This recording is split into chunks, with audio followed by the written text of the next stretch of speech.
चरण में चुनाव खत्म हो जाएंगे और 2 ही चरण बाकी रहेंगे। पहले 2 चरण के बाद ही 19 अप्रैल और 27 अप्रैल के बाद ही ये स्पष्ट हो गया था कि दक्षिण भारत में बीजेपी साफ और उत्तर भारत, पश्चिमी भारत और पूर्वी भारत में बीजेपी हाफ।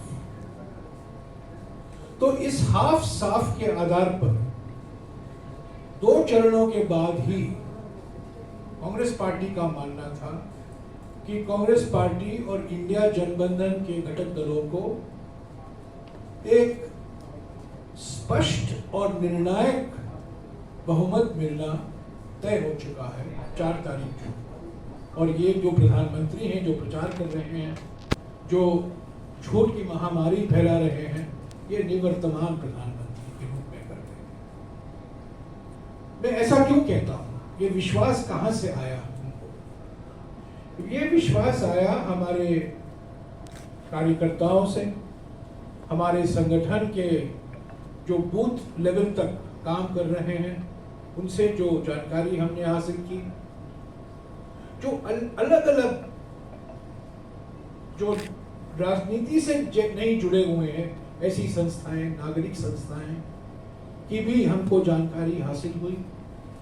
पर सबसे बड़ी बात यह है कि 19 तारीख के बाद निवर्तमान प्रधानमंत्री की भाषा में भारी बदलाव आया, परिवर्तन आया और ये साफ हो गया कि प्रधानमंत्री बौखलाए हुए हैं, घबराए हुए हैं, पीड़ित हुए हैं। और 19 तारीख के बाद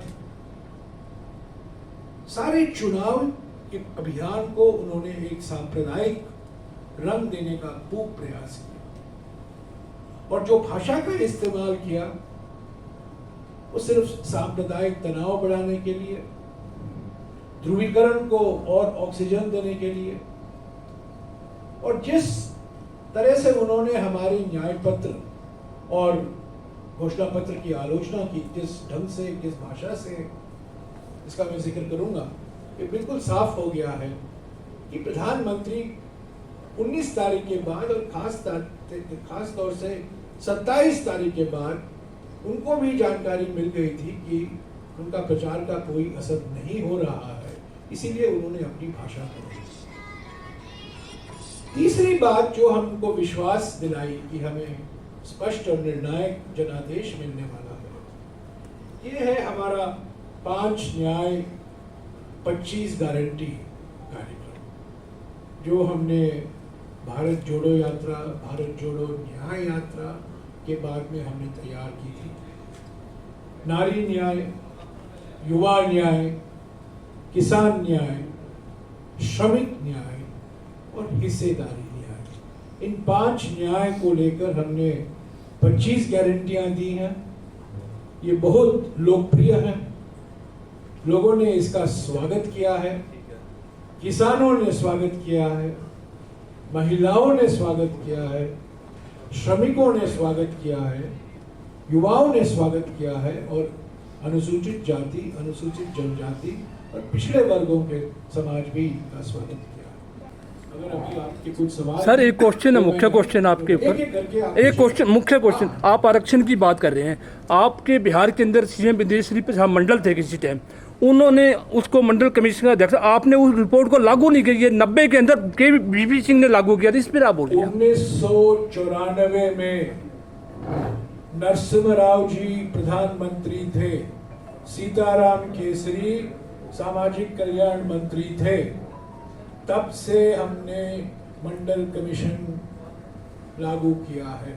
1994 से 30 साल हो गए, कांग्रेस की सरकार थी, ये मत भूलिएगा। इतिहास को प्रधानमंत्री वापस लिखना चाहते हैं, बहुत सारे झूठ बोलते हैं, पर ओबीसी आरक्षण, पहले तो अनुसूचित जाति और अनुसूचित जनजातियों का आरक्षण जो हमारे 1950 के संविधान में है, वो कांग्रेस पार्टी के वजह से है। और जब ये संविधान अपनाया गया था, बाबा साहब अंबेडकर ने खुद 25 नवंबर 1949 में भाषण दिया था कि कांग्रेस पार्टी के बिना ये संविधान नहीं हो पाता, असंभव था। डॉक्टर बाबा साहब अम्बेडकर इसके मुख्य निर्माता थे, पर उन्होंने स्वयं स्वीकारा कि कांग्रेस पार्टी के बिना अनुसूचित जाति और अनुसूचित जनजातियों के लिए आरक्षण होना बिल्कुल असंभव था, और इसके खिलाफ आरएसएस और बीजेपी थी। तब तो बीजेपी नहीं थी, तब तो जनसंघ था। सर 90 के अंदर तो लागू हुआ ये, बीपी सिंह में समय लागू हुए, बाहर निकला जब वो 90 के दशक का ही एक वर्ष है। कांग्रेस पार्टी के मुख्य प्रधानमंत्री थे पीवी नरसिम्हा राव, सामाजिक कल्याण मंत्री थे सीताराम केसरी। सुप्रीम कोर्ट में मामला गया, सुप्रीम कोर्ट में 1992 तक लंबित था, तब निर्णय आया, तब उसको लागू करने की प्रक्रिया शुरू हुई, और ओबीसी आरक्षण केंद्र सरकार में पहली बार 1994 में कांग्रेस के सरकार के समय से चला आ रहा। ये इतिहास है कांग्रेस पार्टी का। और एक बार और कह दूं कि बार बार प्रधानमंत्री ये बात उठाते हैं और सब लोग आपके मन में भी ये सवाल होगा, हम धर्म के आधार पर आरक्षण नहीं देते हैं।